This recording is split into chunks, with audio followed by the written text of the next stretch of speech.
उनको लगेगा कि क्षेत्र की जनता के साथ अन्याय हो रहा है, क्षेत्र की जनता की जो सुख सुविधाएं हैं उसमें डाका डालने का काम हो रहा है, तो निसंदेह फिर हम उस आंदोलन को आगे बढ़ाने का काम भी करेंगे। चिंताएं हमारे मन में हैं कि आज ऋषिकेश शहर में हम जाते हैं तो हम नटराज पे जाएं या हम लक्ष्मण झूला रोड पे होते हैं तो एक दुर्गंध चारों तरफ फैली हुई होती है, इससे हमको दिक्कतें होंगी।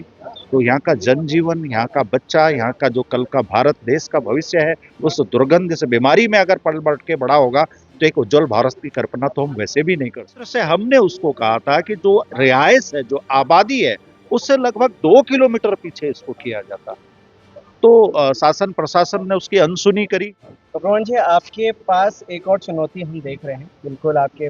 क्षेत्र के पास ही। क्या देखते हैं इसको और किस नज़र से देखते हैं? क्या लगता है कि ऋषिकेश का जो कूड़ा था वो यहाँ पे निस्तारण होगा या फिर यहाँ पे एक और ऋषिकेश जैसा कूड़े का पहाड़ बनेगा? देखो, निश्चित एक तरफ से ये हर्ष का विषय है कि हमारे ऐतिहासिक और पूरा विश्व प्रसिद्ध शहर ऋषिकेश से कूड़ा उठ रहा है और वो एक स्वच्छता की दिशा में आगे बढ़ रहा है। लेकिन इससे बिल्कुल भी हम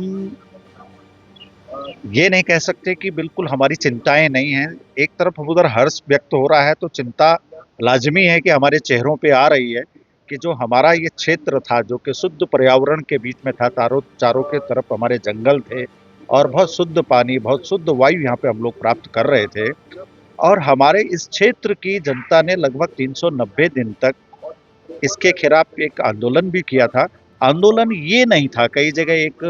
भ्रामक स्थिति को पैदा करने की कोशिश की गई कि लोग इसके विरोध में हैं कि ऋषिकेश से कूड़ा क्यों उठ रहा है। हमने पहले ही शुरू में आपको बताया कि ऋषिकेश से कूड़ा उठ रहा है, इससे ज़्यादा अति हर्ष का विषय कुछ नहीं हो सकता। ये पूरे ऋषिकेश ने पूरे भारतवर्ष के लिए एक उत्साहित करने वाला विषय है, क्योंकि हमारा जो ऋषिकेश है ये विश्व प्रसिद्ध एक शहर है। लेकिन जो चिंताएं हमारे मन में हैं कि आज ऋषिकेश शहर में हम जाते हैं तो हम नटराज पे जाएं या हम लक्ष्मण झूला रोड पे होते हैं तो एक दुर्गंध चारों तरफ फैली हुई होती है। क्या कल को उस चीज से जो वहां पे ऋषिकेश से जो लोग परेशान थे वो यहाँ पे आने के बाद यहाँ के लोग को चिंताएं नहीं होंगी क्या? तो हमारी जो मांग थी कि ऋषिकेश का कूड़ा त्वरित उठना चाहिए, लेकिन जिस क्षेत्र में पड़ रहा है इस क्षेत्र से हमने उसको कहा था कि जो रिहायश है, जो आबादी है, उससे लगभग 2 किलोमीटर पीछे इसको किया जाता। तो शासन प्रशासन ने उसकी अनसुनी करी। अब हमारे पास इसका उद्घाटन हो रहा है, इतना बड़ा इंफ्रास्ट्रक्चर तैयार हो गया है, लाखों करोड़ों रुपए सरकार के लग गए हैं। सरकार के क्या, आम जनता के खून पसीने की कमाई है भाई, इधर से आ रहा है, इधर से जा रहा है। तो हम ये चाहते हैं कि ये स्टार्ट हो गया है, लेकिन जो इसकी मानकताएं हैं कि भाई किसी तरह के क्षेत्र में कोई बीमारी का ना हो, किसी गंदगी का जो है आगमन ना हो, दुर्गंध ना फैले, अगर उन सब चीजों का निवारण ये कूड़ा निस्तारण केंद्र कर देता है तो मेरे ख्याल से बहुत हर्ष का विषय होगा। लेकिन अगर इन सब चीजों की पुनरावृत्ति जो ऋषिकेश में हो रही थी या दिल्ली शहर में जो कूड़ा आज भी वहां पे है, तो निश्चित है अगर लोग परेशान होंगे तो लोग जो है आकर के फिर से एक आंदोलन का रुख अपनाएंगे और उस आंदोलन का रुख अपनाएंगे, इसके विरोध के रूप में अगर वो दर्ज करेंगे और हमको लगेगा कि क्षेत्र की जनता के साथ अन्याय हो रहा है, क्षेत्र की जनता की जो सुख सुविधाएं हैं उसमें डाका डालने का काम हो रहा है, तो निसंदेह फिर हम उस आंदोलन का आगे बढ़ाने का काम भी करेंगे। जितनी शिद्दत से हम यहाँ पे खड़े होकर इस प्लांट को चलाने की जो है एक हमारी जो है मांग है या हम उसकी तरफ अग्रसर हो रहे हैं, लेकिन अगर इससे हमको दिक्कतें होंगी